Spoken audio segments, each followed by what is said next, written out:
Hello hi नमस्कार ओडिशार सबू सिनेप्रेमी भाई और भौणी मानू आम ओडिया सिनेमा चैनल को स्वागत करुच्ची। अभी मजा आएगा ना भिड़ो। आज कथा हवा हिंदी अभिनेता टाइगर श्रॉफ प्रशंसा करिथिबा एक ओडिया सिनेमा विषय रे।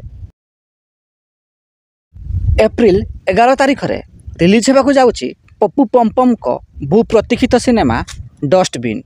यही सिनेमा को निर्देशना एवं संगीत निर्देशना देइछंती निजे पप्पू पमपम। एपरिकी यही सिनेमार मुख्य भूमिकार मध्य पप्पू पमपम अभिनय करिछंती। तेबे सबुठारु बड़ कथा है यही सिनेमा को प्रशंसा करिछंती हिंदी अभिनेता टाइगर श्रॉफ।